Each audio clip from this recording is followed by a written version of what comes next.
Let's talk about positioning. Within your browser window, you have positioning that begins or its origin is at the top left-hand corner. As you can see here in this diagram, X increases to the right horizontally, Y downwards, as you can see here, and Z out of the page towards the user. Now, the way that's specified within the HTML syntax is as follows. The left is the horizontal coordinate, Y or the vertical coordinate is top, and Z index is the coordinate away from the page towards the user. So with that in mind, let's go ahead and write some syntax where we will control the position of a number of images.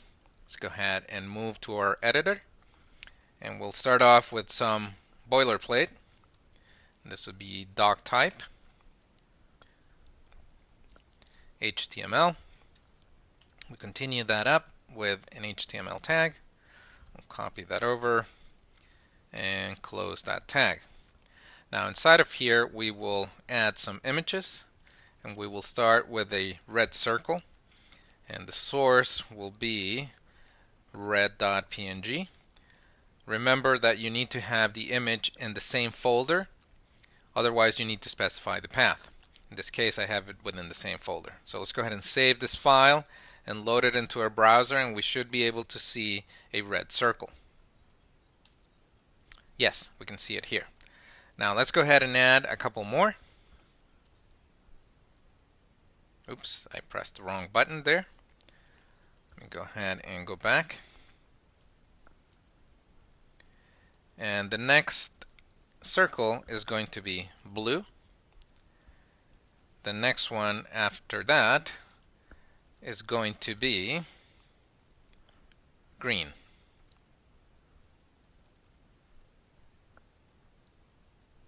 Okay, let's go ahead and save the file, reload the page, and yes, we can see there that we have three circles, three image circles side by side.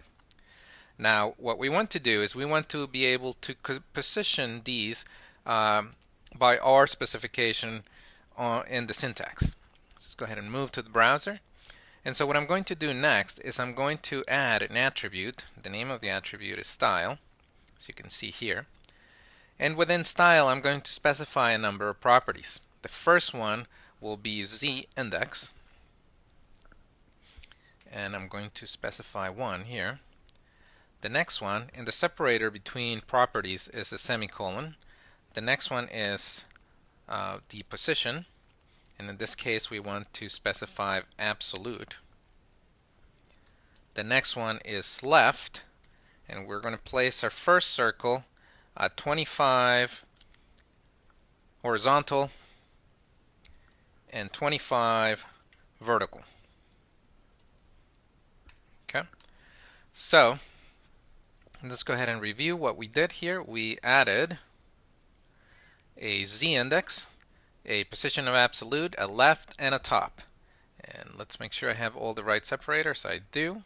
Let me also remind you of what those coordinates are. You can see they're left, top, and Z index.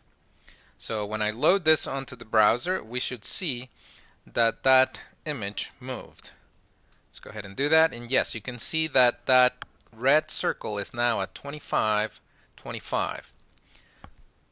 Let's go ahead and add the same style to our other images, and we will vary the properties. Let's go ahead and do that. And let's do it one more time.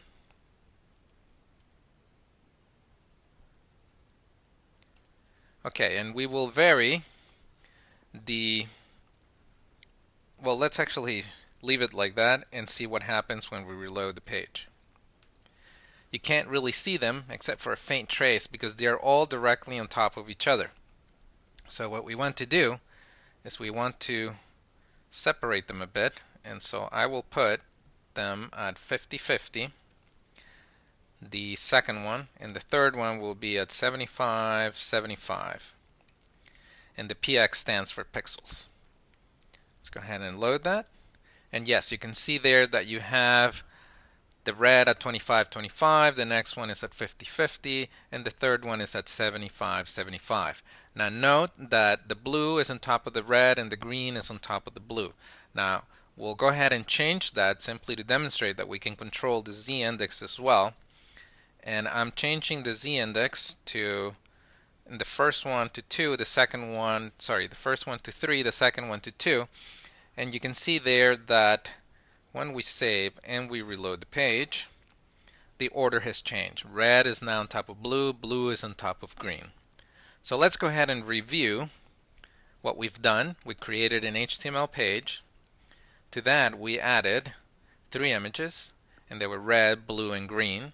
Then we added a style attribute, and within it we specified a number of properties. What we specified was the z-index, depth in and out of the screen.